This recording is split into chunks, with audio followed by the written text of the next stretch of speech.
Ecclesiastes 4 verse number 9 to 12.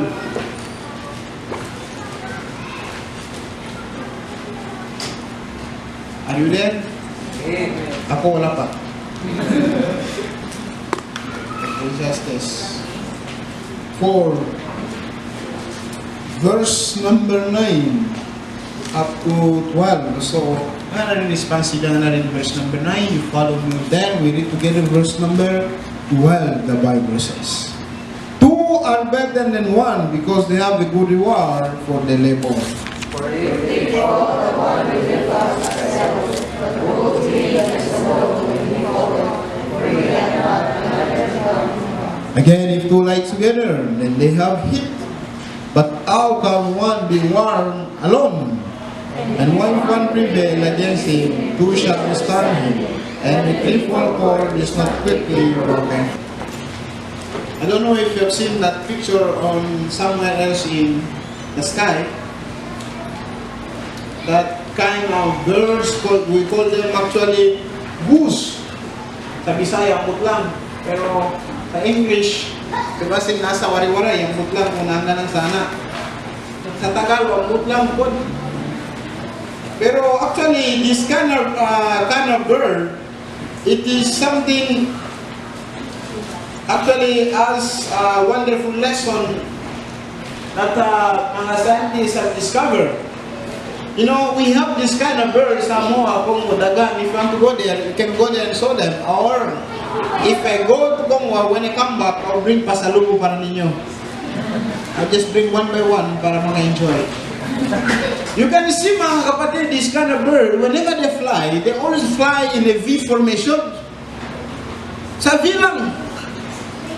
According to science, actually, mga scientists have discovered that whenever they fly that way, they're actually creating 71% to their flying range.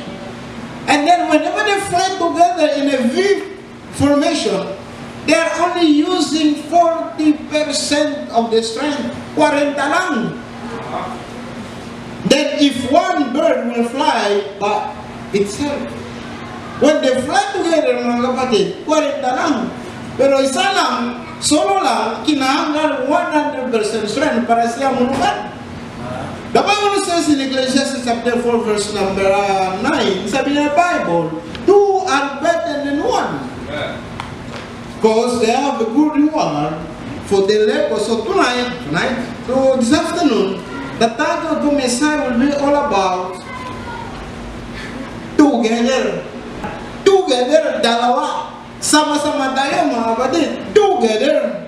If you look at ang mga isunan, you come to find that it mas maayo together than isa. Whether you're single or not, kinanglan dalawa. The Bible says in the book of Ecclesiastes, verse number 4, two are better than one. So first of all, together, we can serve better. Together, we can serve better. If you look at around mga kapatid, there is no work of any lasting impact, of any significant which are being accomplished by just one man alone. Isang tao mga kapatid can be totally limited by being alone. The Bible, there is actually, you can see here, God paired Aaron and Moses. Why? Because two are better than one. Again, when we look at the Bible, we see David. David was the king of Israel. When David actually was leading, he did not lead by himself. Open your Bible, the book of 1 Chronicles. You can see what the Bible says about what David did. 1 Chronicles chapter 28. The Bible says in the book of 1 Chronicles chapter 20 verse number 1, and David assembled all the princes of Israel, and the princes of the tribes, and the captain of the companies that ministered to the king by courses, and the captain of the thousands, and the captain of the hundreds, and the steward of all the substance and possession of the king, and his sons, which the officers, and which the mighty men, and with all the valiant men, unto Jerusalem. if you read again chapter 27, starting by verse 25 up to 34, you can see there many names being listed dito. Why? Because together we can serve better. Together we can serve better. Again, we see here a man by the name of Daniel. Daniel was in captivity. Thanks be to God, Daniel being promoted. He became a governor. And the Bible says Daniel took with him 3 young men. 3 young men sa isa, they are Shadrach, Meshach, and Abednego. Why? Because together we can serve better. Together we can serve better because it's very hard. Kapoy kayo kung ikaw lang governor, ikaw lang secretary, ikaw lang wala na. So ikaw lang tanan. Very hard. It won't be easy for you. But when you serve together, sabi ni Bible, you will have a good reward of your labor.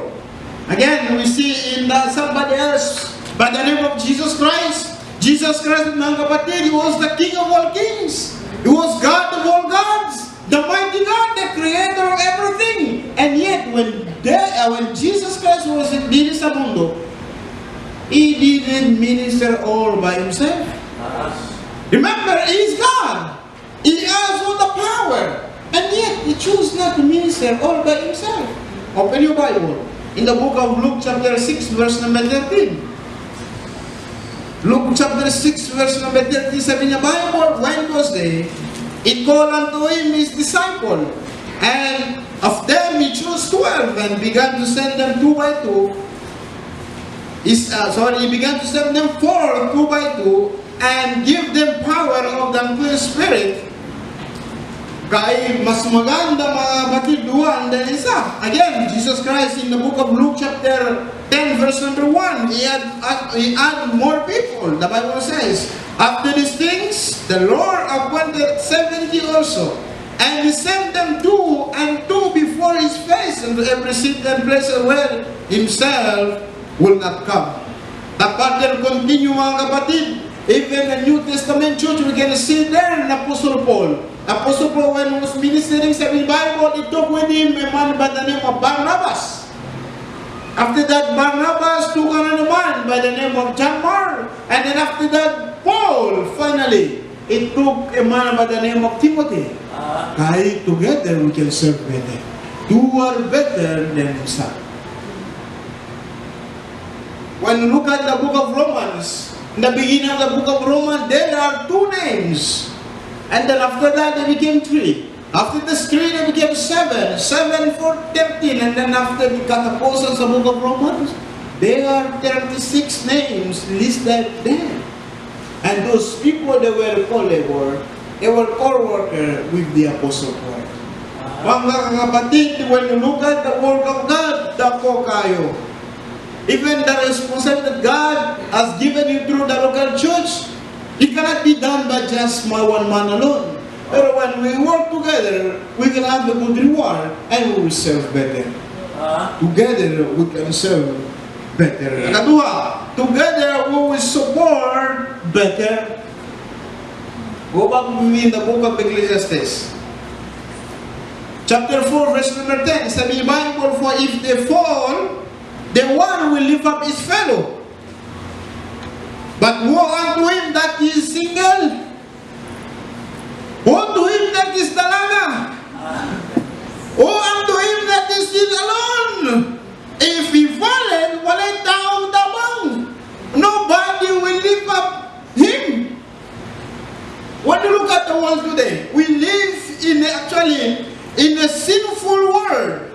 We move in a sinful flesh. And there is a devil. The devil, Ayawa, is a rolling lion. He's going around to seek whom he may devour. If we are not careful, mga kapatid, we are gonna fall. If we are not careful.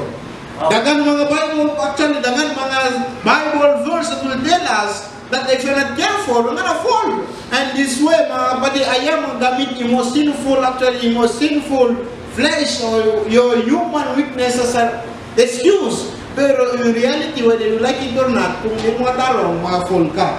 The Bible says the book of Proverbs. Proverbs 11, verse number 14. Sabi ni Bible, where no counsel is, the people fall. Pero, in the multitude of counselor, there is safety. Sometimes we fall when no advice, or in some cases we get the wrong advice.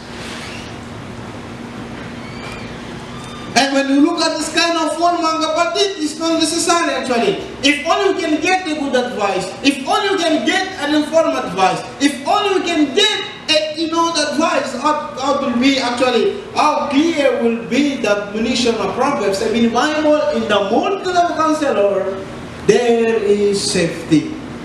We fall, we don't get a good advice. Another one, if you look at the book of Proverbs 16 verse number 18, the Bible says, pride goeth before destruction and good spirit before a fall. Many times we fall because of pride, santo kasing-kasing. Yes. Pride, santo kinabuhi. Akbog pa more. If you're walking, probably careful. I will tell you mga kapatid, if you're not careful, you're gonna fall. If God has given you a lot of talent, if God has blessed you financially, if God has blessed you physically, whatever, be humble. Do not become pride because God will put you down. I'm gonna fall. You're gonna fall. I thank God for Dr. Felsid actually. Whenever I have a blessing, I will call him. Though God has blessed me, I pass. I pass with 75. Hindi pasar. Kaya apit na mga boom, pero 75 lang, pasar dyan. And then say, oh, David, thanks be to God. I am proud of you, stay humble. Whenever there's a blessing, doctor always say the same thing. David, be humble. Be humble. Because you know that the moment you become proud of yourself, the sooner or later, you're gonna fall. You're gonna fall and you'll be put to shame. Again, open your Bible, the book of Matthew chapter 15 verse number 14. The Bible says, let them alone, the blind leaders of the blind. If the blind lead the blind, both shall fall into a ditch. Sometimes mga kapatid, blindness, ignorance, especially over the spiritual matter, will lead us to a fall. Again, in Luke chapter 8, verse number 13, we see here Jesus Christ was giving actually the parable of the sower. Sabi ni Bible, they on the rock are they, which when they hear and receive the word rejoice, and these have no root, and when for a while believe, which for a while believe, and in time of temptation, wala na, na-backslide. In time of temptation, fall away. When we are not truly grounded, mga kapatid, when we are not truly rooted in the Word of God, I will tell you, mga kapatid, that you're gonna fall.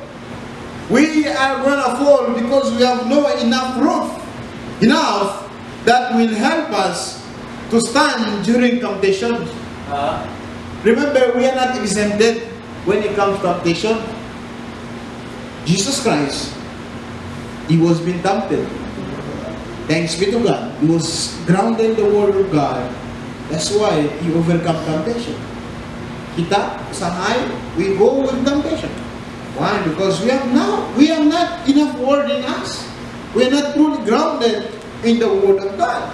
Open your Bible again. Let us see another thing about temptation. James chapter 1 verse number 2. The Bible says, brethren, count it all joy when you fall into diverse temptations. Here mga kapatid, ang diverse temptation does not refer to a sinful act. Rather, to the trial, the testing and tribulation that God is allowing us in order to strengthen our faith.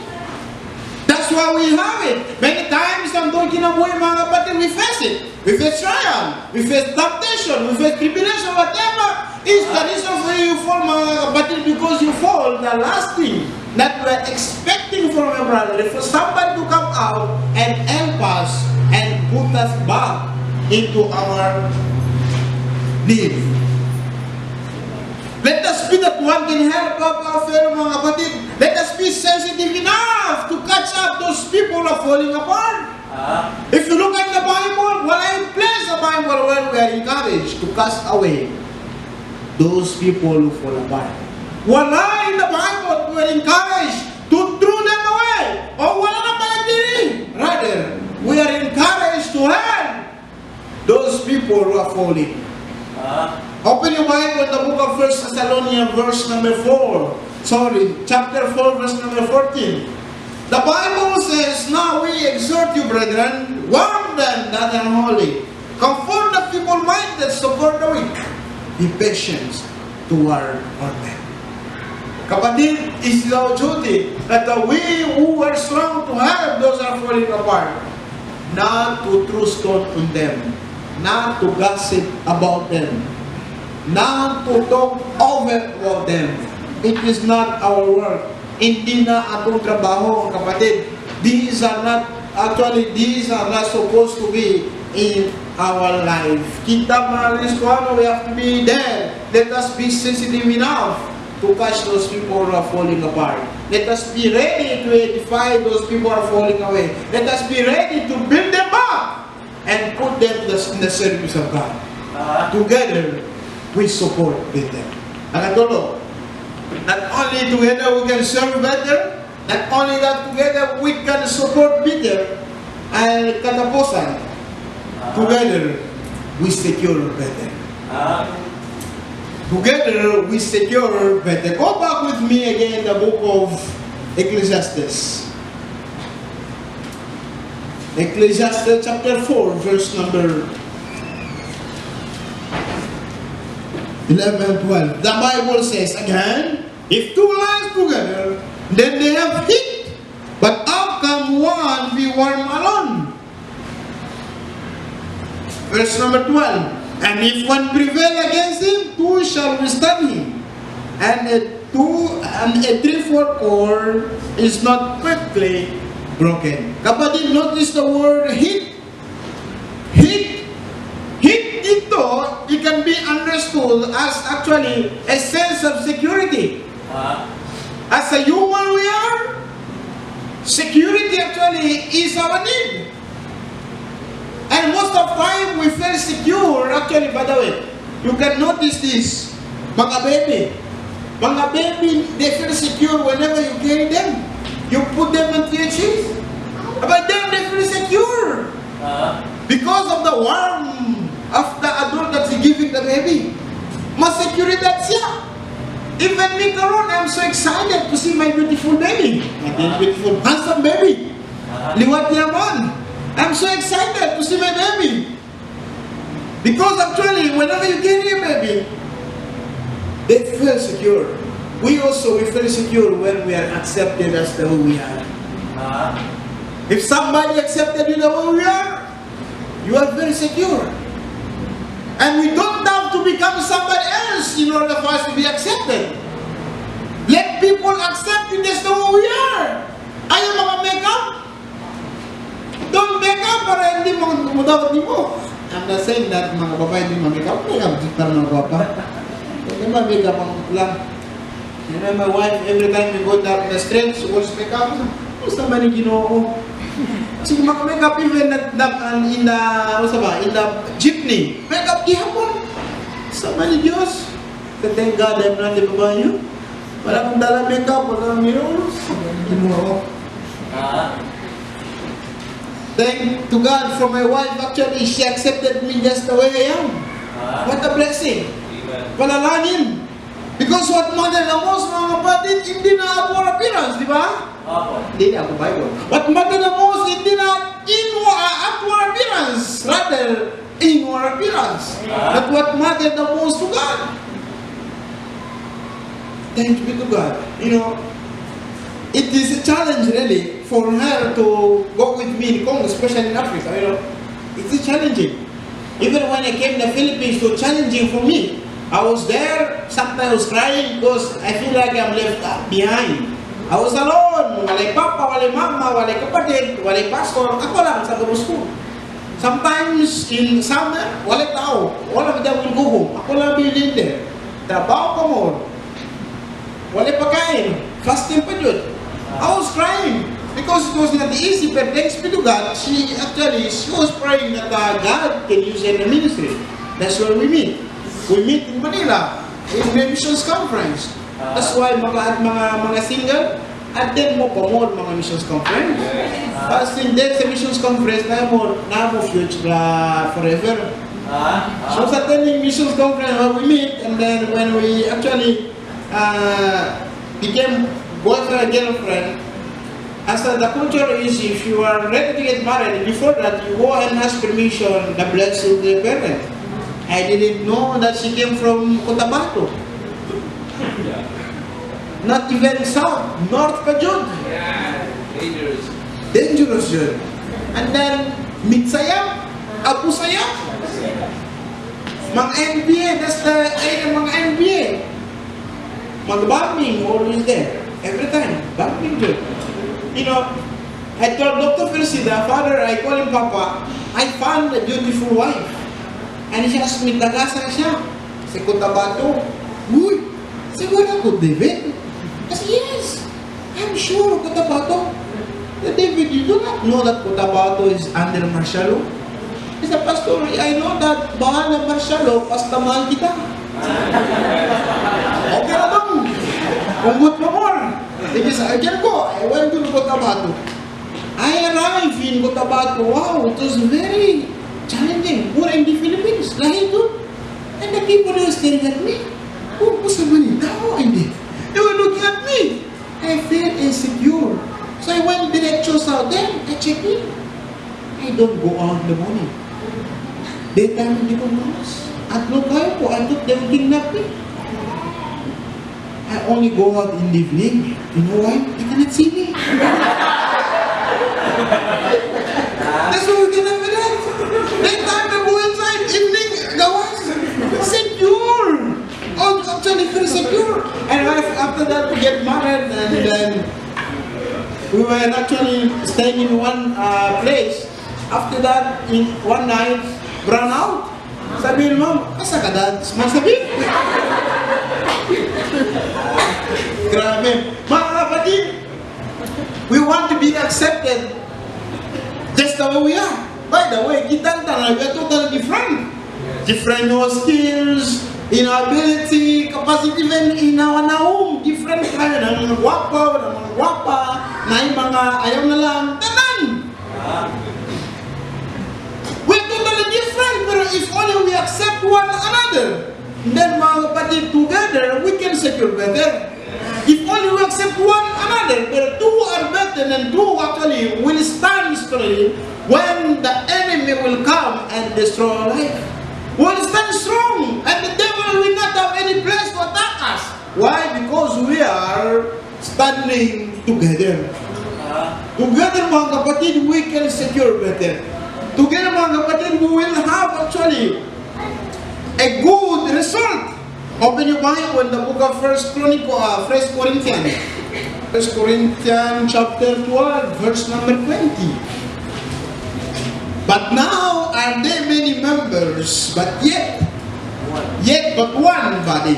And the eye cannot say to the hand, I have no need of thee, nor the hand the feet, I have no need of you. Nay, much more those members of the body which seem to be more feeble are necessary.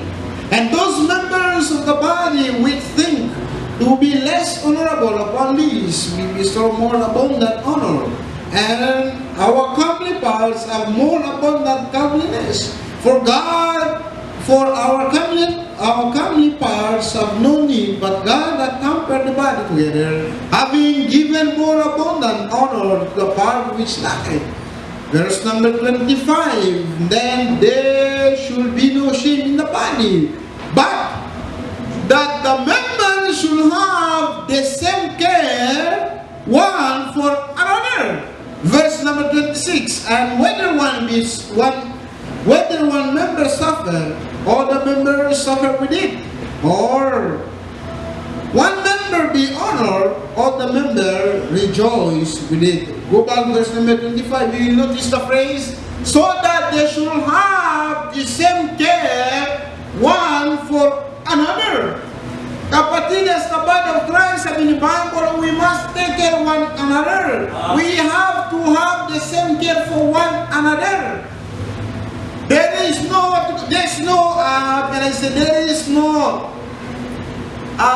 difference in the body of Christ. Wala super Christian, wala super tao, hindi. Tanan mga kapatid are actually important. Everybody in the church is somebody. And therefore, we must have the same care for one another. Together, we will secure better mga kapatid. Together mga kapatid, we will have a good security if we stand together. Sabi ni Bible, a 3-4 core is not quickly broken. Isa lang, dahil lang mo broke pero 3-4, it is not easy to be broken. Together mga kapatid, we will serve better. Together mga kapatid, we will secure better. We will support better. You know, maybe sometimes, you are having a hard time to work together with people. You know, sometimes, as human we are, we don't like fellowship. We don't like many things, many preference. Pero I will tell you mga kapatid, if you are like that, I will tell you, there is somebody, sabi ni mo, there is a friend that sticketh closer than a brother. And that friend is the Lord Jesus Christ. With that friend, together with Him, you will serve better. Together with Jesus Christ, we will support better. And together with Jesus Christ, mga kapatid, we will secure better. With your problem, don't stay with your problem to yourself. Just share with Jesus Christ. He will help you. You have any project with Jesus Christ, He can help you. Everything, your school, anything you are doing for, together with Jesus Christ, we will have a better result. Together with Him, together mga kapatid, we can able to accomplish and able to fulfill the great commission that God has for us.